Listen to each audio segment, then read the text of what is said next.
नमस्कार। आकाशवाणी जयपुर अजमेर से प्रस्तुत हैं प्रादेशिक समाचार।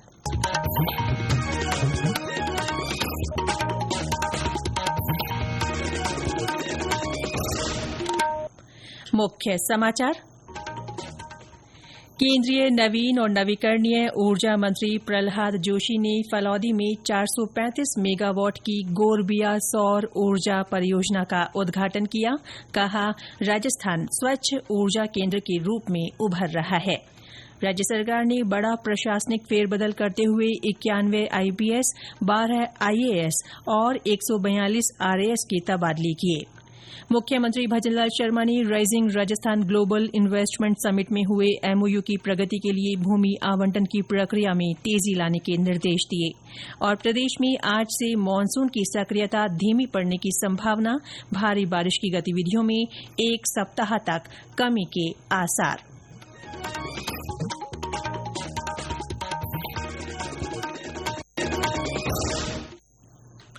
समाचारों के साथ मैं रितिका गुप्ता और अब समाचार विस्तार से। केंद्रीय नवीन और नवीकरणीय ऊर्जा मंत्री प्रहलाद जोशी ने फलौदी में 435 मेगावाट की गोरबिया सौर ऊर्जा परियोजना का उद्घाटन किया। जिले के बाप तहसील में ये प्लांट लगाया गया है। 1250 एकड़ में फैली इस परियोजना को 8 महीने से भी कम समय में तैयार किया गया है। इससे पैदा होने वाली स्वच्छ बिजली से करीब 1.25 लाख घर रोशन होंगे। इस अवसर पर केंद्रीय मंत्री ने कहा कि राजस्थान वैश्विक पटल पर स्वच्छ ऊर्जा के केंद्र के रूप में उभर रहा है। उन्होंने कहा कि राज्य की लगभग 70% बिजली क्षमता अब नवीकरणीय ऊर्जा से प्राप्त हो रही है। इनमें 35.4 गीगावाट स्थापित क्षमताओं, 29.5 गीगावाट सौर ऊर्जा से और 5.2 गीगावाट पवन ऊर्जा से है। हमारे संवाददाता ने बताया कि केंद्रीय मंत्री ने नवीकरणीय ऊर्जा के विकास में राज्य में सक्रिय भूमिका की सराहना की। यह परियोजना देश के नवीकरणीय ऊर्जा उत्पादन को गति प्रदान करेगी एवं प्रधानमंत्री श्री नरेंद्र मोदी के हरित भारत अभियान को मजबूत करेगी। केंद्रीय मंत्री ने परियोजना को राजस्थान में ऊर्जा क्षेत्र में एक मॉडल प्रोजेक्ट करार दिया। साथ ही बताया कि राजस्थान में नवीनीकरणीय ऊर्जा के क्षेत्र में प्रगति करने की अपार संभावनाएं हैं। यहाँ धूप नहीं, उम्मीद व आत्मनिर्भरता की किरण भी निकलती है। इन्होंने पीएम सूर्य घर मुफ्त बिजली योजना अपनाने की सलाह दी। साथ ही बताया कि इस प्रोजेक्ट के माध्यम से 800 लोगों को रोजगार मिला व साथ ही 100 लोगों को नियमित रूप से रोजगार मिलेगा व इससे 9 लाख टन कार्बन उत्सर्जन में कमी आएगी। प्रतापराम, आकाशवाणी समाचार, फलौदी। राज्य सरकार ने बड़ा प्रशासनिक फेरबदल करते हुए कई पुलिस और प्रशासनिक अधिकारियों के तबादले किए हैं। कार्मिक विभाग की ओर से देर रात जारी आदेशों के अनुसार 91 आईपीएस, 12 आईएएस और 142 आरएएस को स्थानांतरित किया गया है। पुलिस महकमे में कोटा, जोधपुर, बीकानेर, जयपुर, अजमेर और भरतपुर रेंज के पुलिस महानिरीक्षक बदले गए हैं। इसके अलावा 30 जिलों के पुलिस अधीक्षकों को भी बदला गया है। जयपुर कमिश्नरेट के 7 डीसीपी और एडिशनल कमिश्नर प्रथम को भी बदला गया है। गृह विभाग में पहली बार भारतीय पुलिस सेवा के अधिकारी को लगाया गया है। संसद का मानसून सत्र कल से शुरू हो रहा है। इससे पहले केंद्र ने आज सर्वदलीय बैठक बुलाई है। बैठक के दौरान सरकार संसद के दोनों सदनों में सुगम कामकाज सुनिश्चित करने के लिए सभी राजनीतिक दलों से सहयोग मांगेगी।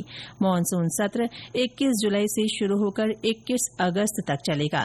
इस दौरान कई महत्वपूर्ण विधेयकों पर चर्चा और उन्हें पारित कराए जाने की उम्मीद है। इससे पहले कल विपक्षी इंडी गठबंधन के नेताओं की वीडियो कॉन्फ्रेंस के माध्यम से बैठक हुई। बैठक में सत्र के दौरान विपक्ष की रणनीति पर विचार विमर्श हुआ। इस बैठक में कांग्रेस, तृणमूल कांग्रेस, समाजवादी पार्टी और शिवसेना सहित अन्य दलों ने हिस्सा लिया।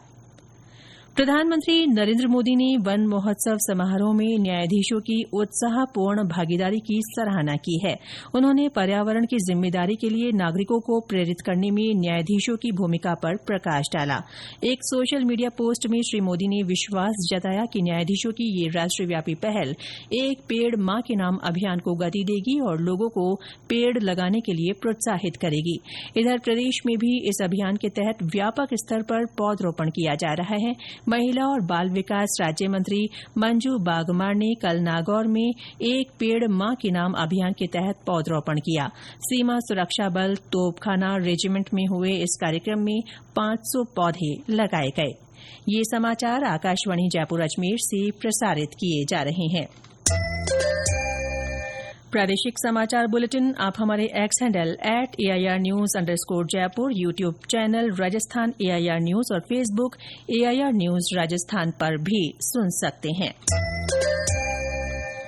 मुख्यमंत्री भजनलाल शर्मा ने कहा है कि प्रदेश में निवेश की गति बढ़ाने में rising Rajasthan global investment summit मील का पत्थर साबित हो रही है। उन्होंने कहा कि निजी क्षेत्र में 6 लाख रोजगार सृजन के लक्ष्य में ये समिट मजबूत आधार बनेगी। श्री शर्मा कल मुख्यमंत्री निवास पर इस समिट के तहत हुए MOU क्रियान्वयन की समीक्षा बैठक में बोल रहे थे। उन्होंने इस दौरान उद्योग विभाग को सभी विभागों के साथ समन्वय करते हुए MOU प्रगति की रिपोर्ट पेश करने के निर्देश दिए। मुख्यमंत्री ने कहा कि इस वित्तीय वर्ष की अगली तिमाही में ग्राउंड ब्रेकिंग लक्ष्यों की प्राप्ति की जाए। मुख्यमंत्री ने राजस्व विभाग को भूमि आवंटन की प्रक्रिया में तेजी लाने के निर्देश दिए। वन और पर्यावरण राज्य मंत्री संजय शर्मा ने कल अजमेर में समीक्षा बैठक ली। इस दौरान उन्होंने हरियालो राजस्थान अभियान के अंतर्गत अजमेर, भीलवाड़ा, नागौर और टोंक जिलों में किए गए पौधरोपण कार्यों की जानकारी दी। श्री शर्मा ने अधिकारियों को अभियान के लक्ष्यों को समय पर पूरा करने के निर्देश दिए। इसके साथ ही वन विभाग की नर्सरियों में आवश्यकता अनुसार पौधे उपलब्ध कराने की बात कही। प्रदेश में आज से मानसून की सक्रियता धीमी पड़ने की संभावना है। इससे भारी बारिश की गतिविधियों में कमी के आसार हैं। मौसम केंद्र जयपुर के निदेशक राधेश्याम शर्मा ने बताया कि 27-28 जुलाई से एक बार फिर मानसून की रफ्तार पकड़ने का अनुमान है। पूर्वी राजस्थान में अगले एक सप्ताह के दौरान फिलहाल भारी बारिश की संभावना नहीं है। वहीं पश्चिमी राजस्थान की बात करें तो 20 जुलाई से ही पश्चिमी राजस्थान में भी बारिश की गतिविधियों में तेजी से कमी होगी, आसमान खुलने की संभावना है। इसके बाद यदि देखें तो अगला जो भारी बारिश का स्पेल है वो पूर्वी राजस्थान में 27-28 जुलाई से एक्टिव होगा। इसका मतलब है कि करीब 7-8 दिन फिलहाल राजस्थान में भारी बारिश की संभावना नहीं है और नेक्स्ट जो हेवी रेन का स्पेल है वो 27-28 जुलाई से पूर्वी राजस्थान की होगा। तो कुल मिलाकर फिलहाल भारी बारिश से राहत मिलने की प्रबल संभावना है। मानसून की सक्रियता से राज्य के जल स्रोत लगभग 66% भर गए हैं। छोटे बड़े 693 बांधों में से 150 लबालब हैं और 381 आंशिक रूप से भर गए हैं। इस बीच बीते 24 घंटों में कई स्थानों पर हल्की से मध्यम बारिश हुई।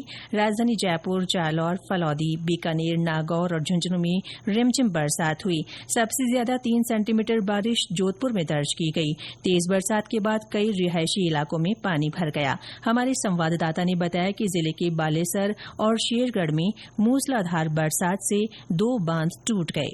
बनाड़ रोड पर 3 फीट पानी भर गया। जोधपुर जिले के बालेसर और शेरगढ़ में भारी बारिश के कारण 2 बांध टूट गए। शेरगढ़ के चारनी भांडू और जाटी भांडू की सीमा पर 40 साल पुराना बांध टूट गया।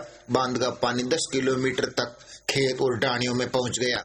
प्रशासन ने पानी के बीच ढाणियों में फंसे लोगों को सुरक्षित स्थानों पर पहुंचाया। जिले के बालेसर में सबसे अधिक करीब 7.25 इंच बारिश हुई। रामेश्वर बेड़ा, आकाशवाणी समाचार, जोधपुर।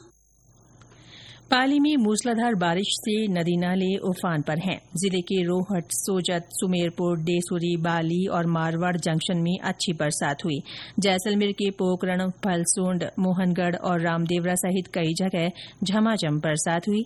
बाड़मेर में कल शाम से शुरू हुआ बारिश का दौर देर रात तक जारी रहा। उधर सवाईमाधोपुर के चौथका, बरवाड़ा सहित अनेक स्थानों पर रुक रुक कर बारिश होती रही।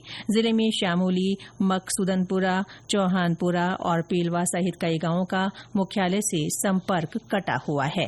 और अंत में मुख्य समाचार एक बार फिर।